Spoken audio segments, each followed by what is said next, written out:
बिस्मिल्लाहिर्रहमानिर्रहीम। देखती आंखों, सुनते कानों, धड़कते दिलों को हाफिज़ मोहम्मद फ़याज़ अराई का सलाम। जी नाजरीन, आज की हमारी मेहमान शख्सियत हैं सिंध के इलाका कच्चा से आए हुए।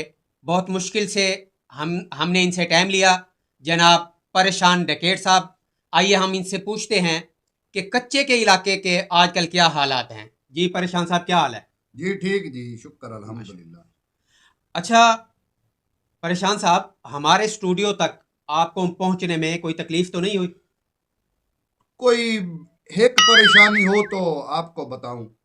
आपको पता है भाई, कच्चे में रेंजर का ऑपरेशन हो रहा है, तो बहु मुश्किल से रास्ते बदल बदल कर, भेस बदल बदल कर आप तक पहुंचा हूं।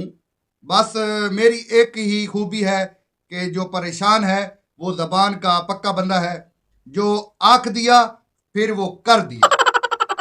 ओहो सर, फिर तो आपको हम तक पहुंचने में काफ़ी ख़तरा उठाना पड़ा।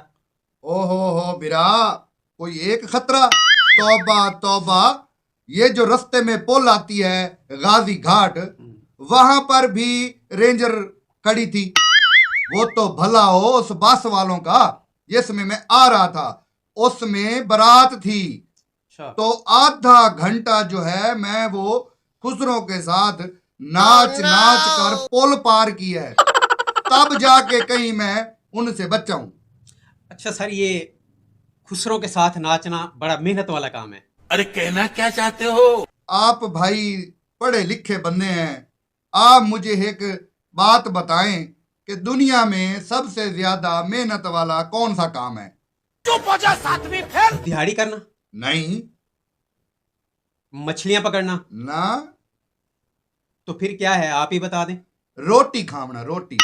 रोटी खाना? वो कैसे?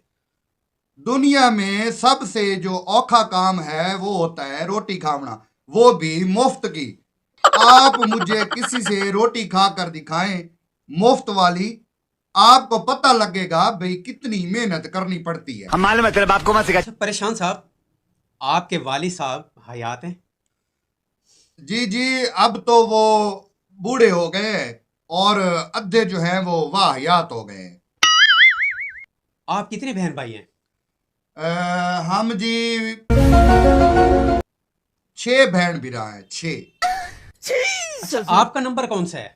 जी मेरा नंबर जो है वो टेलीनार का है। अच्छा। क्योंकि आपको पता है कच्चे में और किसी कंपनी के जो है वो सिग्नल जो है वो नहीं आते हैं। और मेरा मतलब है आपकी पोजीशन कौन सी है? पोजीशन तो जी अदा मुझे सही याद नहीं है, लेकिन मुझे ये याद है कि मेरे नंबर अच्छे आए थे। आप मेहनत कर लेते और अच्छे नंबर लेते, आपको शऊर आ जाता, आप इस काम में भी ना पड़ते। भाई मेहनत तो मैंने बहु की थी, नंबर भी काफी लिए थे, फिर भी मुझे जो है वो मार पड़ी। किससे? उस्तानी से। वो क्यों? वो दरअसल मैंने लड़कियों के नंबर लिए थे ना। तो आप किताबों में दिल लगाते ना। अतः वो भी लगा के देखा था, उसका भी मुझे कोई फायदा नहीं हुआ, बल्कि वो उतर गया। वो क्यों? वो असल में ना, मैंने थूक के साथ दिल बनाकर किताब में लगाया था, वो उतर गया। मेरे पास उस वक्त मौके पर जो है ना वो गूंद नहीं थी। अच्छा परेशान साहब, आप बार बार टाइम देख रहे हैं, क्या आपका बुरा वक्त आने वाला है? अल्लाह ना करे बिरा, कोई मुंह से जो है वो चंगी गाल करते हैं, आप बुरी बातें कर रही हैं। असल में मैं जिस गाड़ी पर आया हूं ना, वो है राजनपुर का टाइम। उसने मुझे कहा है कि 12 बजे अगर आप फाटक पर ना आए तो मैं आपको यहाँ छोड़ के चला जाऊंगा। इस वजह से मैं बार बार जो है मोबाइल में टाइम देख रहा हूँ। आप रहमान डकेट, नामवर डकेट जो हैं, आप उनके छोटे भाई हैं। हाँ जी, हाँ जी। तो आपका नाम परेशान क्यों है? असल में अदा मैं ना हर वक्त जो है ना परेशान रहता हूँ। तो उससे मेरा वो क्या क्यों? फायदा?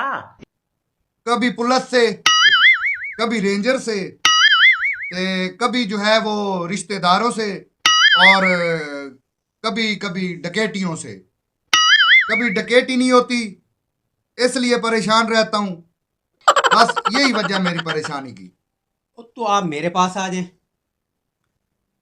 वो तो मैंने सुना है कि इधर जो है वो आपका पंजाब में सीसीडी जो है वो तो डकैती नहीं करने देती है। जी बिल्कुल, आपने सही सुना है।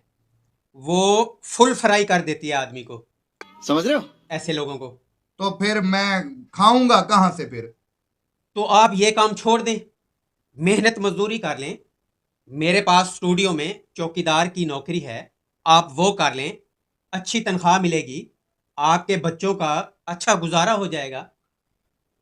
ठीक है भिरा, मुझे आपकी बातें जो है ना वो बहुत अच्छी लगी हैं।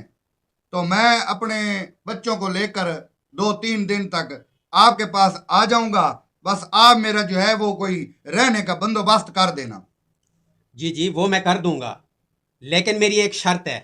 आपको सच्चे दिल से अल्लाह पाक के हुजूर माफ़ी मांगना होगी और अपने गुनाहों की तौबा करनी होगी और एक अच्छा शहरी बनकर ज़िंदगी गुजारना होगी। बिरा, आपकी बातों ने जो है ना वो मेरी आंखें खोल दी हैं। शुक्र करो मैंने आपका सर नहीं खोला। अल्लाह मियाँ, मैंने आज तक जो कर लिया सो कर लिया, पर आज के बाद मैं कोई गलत काम नहीं करूंगा। अल्लाह मियाँ, मैं आपसे आज वादा करता हूँ, मैं कोई चोरी डकैती नहीं करूंगा। अपने बच्चों को रिज़्क़ हलाल कमा कर खिलाऊंगा, हुकूमत के हर कानून पर अमल करूंगा और एक अच्छा शहरी बनकर दिखाऊंगा। आमीन सुम आमीन। शाबाश, लगता है अल्लाह ताला ने आपकी कबूलियत हमारे पास रखी थी, वरना आप मेरे पास इतनी दूर कैसे आते। आप अपनी बात पर अब कायम रहना और एक अच्छा शहरी बन के दिखाना। मैंने अदा आपको पहले भी कहा है कि मेरी बस एक ही खूबी है कि परेशान जबान का पक्का बंदा है, जो आख दिया वो सो कर दिया। इसके साथ ही हमारे प्रोग्राम का वक्त ख़त्म हुआ चाहता है। हमारे मेहमान परेशान डकैत साहब की गाड़ी आने वाली है। इंशाल्लाह अगले प्रोग्राम में फिर मिलेंगे नए दिन नए मेहमान के साथ। तब तक के लिए अपने मेज़बान को इजाज़त दीजिए। अल्लाह हाफिज़।